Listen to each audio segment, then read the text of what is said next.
जोहार आमर भाषाथी आजिर खबर के आपण को स्वागत।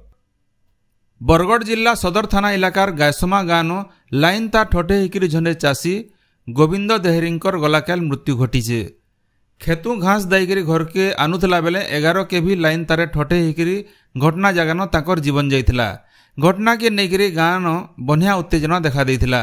गाँव लोग मृतदेह रास्ता न रखिकरी मालीपाली केनाल छक ठाने बरगढ़ भेडेन रास्ता अवरोध करथिले। अतिरिक्त एसपी तपन महांती तहसीलदार और बिजली विभाग अधिकारी माने घटना जगह के पहुंचीकरी लुकु बुझासुझा करथिले। मृतकंकर परिवार के 1 लाख टंका नगद और रेडक्रॉस तरफु 20,000 टंका दिया जाइथिला। पोस्टमार्टम उतारू आउ 4 लाख टंका क्षतिपूरण और परिवार रो 2 जन को बिजली विभाग थी चाकरी दिया जिबा बोली प्रतिश्रुति देला उतरू रास्ता अवरोध हटिथिला। इनो जन दिया जाई पारे जे 11 के भी लाइन तार बनिया दुनु झुलिकी रही विपद हेबा बोली बिजली विभाग नु अभियोग करा जाइथिला। बिजली विभाग रो अवहेला लगी जनकर जीवन गला बोली अभियोग करा जाइछे। राज्य सरकार आईपीएस तरथी बड़ धरण अदल बदल करिछन। 49 जन आईपीएस कर अदल बदल संगे 5 जन ओपीएस को जिला नो एसपी भावे नुआ नियुक्ति मिलीछे। ई 5 जन को मिसेइकरी 22 टा जिला नो नुआ एसपी को दायित्व दिया जाइछे। ई नेइकरी गृह विभाग तरफु गलाकाल विज्ञप्ति बाहरीछे। भुवनेश्वर कटक पुलिस कमिशनर भावे सुरेश देवदत्त सिंह को दायित्व दिया जाइथिबार बेले भुवनेश्वर नुआ डीसीपी भावे पुरी एसपी श्री पिनाक मिश्र को दायित्व मिलीछे।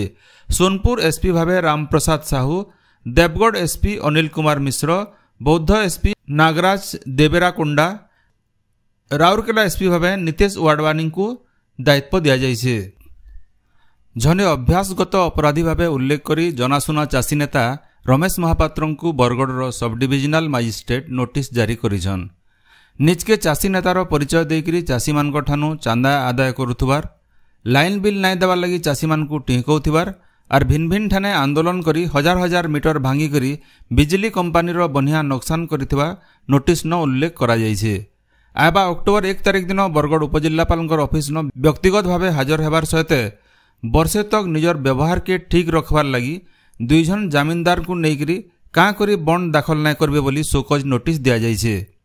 श्री महापात्रंकर नाँ रे भिन्न भिन्न थाना थी 26 टा मामला रही बोली नोटिस थी उल्लेख करा जाइछे। ई घटना थी चाषी नेता रमेश महापात्र निजर प्रतिक्रिया देकरी कहिछन जे लोकंकर हक अधिकार लगी गणतांत्रिक उपाय थी लढुथिला बेले पुलिस तांकर नाँ थी केस करिछे। हेले सबु मामला थी ताहाकु जामिन मिली सारिछे बोली से कहिछन। चाषी नेतांकर विरुद्ध थी ई कार्यानुष्ठान के नेकरी संयुक्त कृषक संगठन और राजबोड़ा संबर कृषक संगठन तरफु निंदा करा जाइछे। आज आंतर्जातिक अनुवाद दिवस। अनुवादक और भाषाविद मानकर अमूल्य योगदान लगी फी बछर सेप्टेम्बर 30 तारिख के अनुवाद दिवस भावे पालन करा जासी। अनुवादक माने आंतः सांस्कृतिक वार्ता के सुविधाजनक करवार और वैश्विक विकास थी योगदान देवार थी विश्व शांति के तहकावार लगी महत्वपूर्ण भूमिका नौछन। ई बछर अनुवाद दिवस वार्ता हेउछे अनुवाद संरक्षण गोटे कला और स्वदेशी भाषा लगी नैतिक और भौतिक अधिकार। युक्त 3 क्लास थी परिवेश शिक्षा पढ़ा जिबा। इथिर लगी तैयार हेइथिबार करिकुलम फ्रेमवर्क के लागू करा जिबा। इटा के नहीं विश्वविद्यालय अनुदान आयोग यूजीसी तरफु सबु विश्वविद्यालय कुलपति और कॉलेज अध्यक्ष को चिठी लिखा जाइछे। इथि कहा जाइछे जे युक्त 3 थी परिवेश शिक्षा पाठ्यक्रम लगी यूजीसी रो मार्गदर्शिका और करिकुलम फ्रेमवर्क करा जाइछे। इताके गला बछर जून 5 तारिख दिन शुभारंभ करा जाइथिला।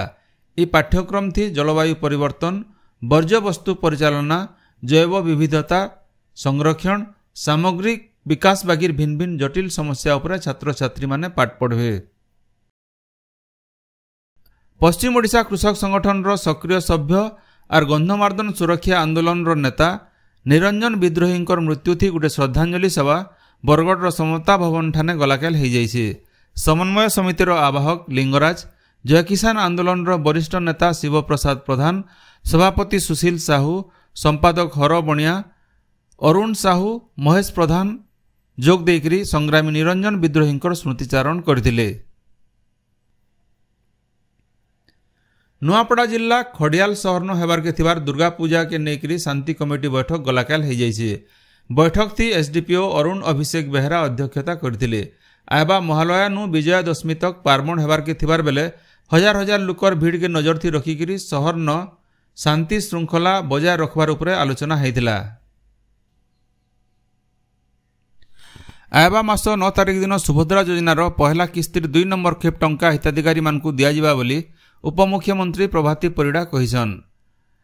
बारिपदा ठाणे हेबार के थिबार गुटे सभाथी मुख्यमंत्री मोहन चरण माझी 2 नंबर खेप टंका बांटबे।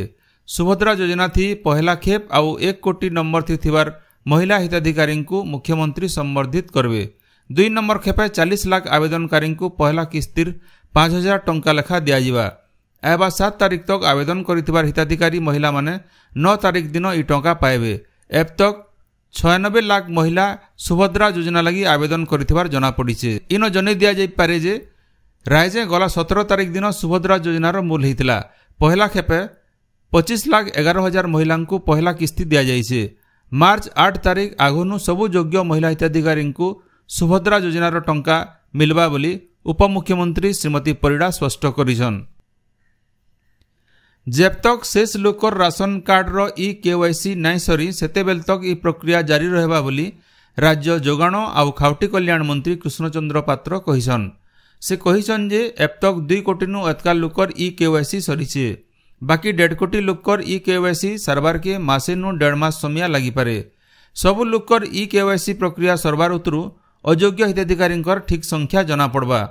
सेमानकु बाद दिया जाई करी नुआ कार्ड लागि आवेदन करिथिबार योग्य आवेदनकारी को राशन कार्ड दियाजिबा बोली मंत्री श्री पात्र स्पष्ट करिछन। नुआपड़ा जिला सुनाबेड़ा पहाड़ इलाकार 2टा ग्राम पंचायत लगी मोबाइल एम्बुलेंस सेवा मूल होइছে। भारतीय स्टेट बैंक फाउंडेशन तरफ गोटे 4 चकिया गाड़ी के मोबाइल एम्बुलेंस थी बदला जाइছে। ई मोबाइल एम्बुलेंस सेवा थी जने डाक्तर जने लैब टेक्नीशियन और जने फार्मासिस्ट अछन। रोगी रक्त परीक्षा नहींकरी गर्भवती महिला मानकु सुरक्षित भावे स्वास्थ्य केन्द्र न पहुंचाबार थी ई एम्बुलेंस काम करबा। इतार संगे ई एम्बुलेंस थी माहलिया उषो संगे रक्त नमूनार परीक्षा भी करा जाउछे। भारतीय खेल प्राधिकरण आउ ओडिशा राज्य संतरण संघ तरफ संबलपुर सहर डाक्तर झस्केतन साहू संतरणा गारन चलीथिबार 2 दिनिया खेलो इंडिया कनिष्ठ महिला संतरण प्रतियोगिता गलाकाल उद्यापित होइছে। ई प्रतियोगिता थी बिहार, छत्तीसगढ़, झारखंड, मध्य प्रदेश और ओडिशार 84 जन प्रतियोगी अंशग्रहण करथिले। प्रतियोगिता थी ओडिशार खेलाली माने 14टा स्वर्ण पदक संगे मोट 39टा पदक जीति करी दलगत भावे चैंपियन हेइछन। आपण माने सबुदिन सुनुछन आमर भाषाती रेडियो खबर संबलपुरी समाचार। संबलपुरी समाचार बाबदे आपणकर मतामत देवार सहित ई काम के आगे जारी रखबार लगी तहक और सहयोग देवार के अनुरोध। आमर यूट्यूब चैनल के लाइक शेयर और सब्सक्राइब करुन आउ फेसबुक पेज के फॉलो करुन। जोहार।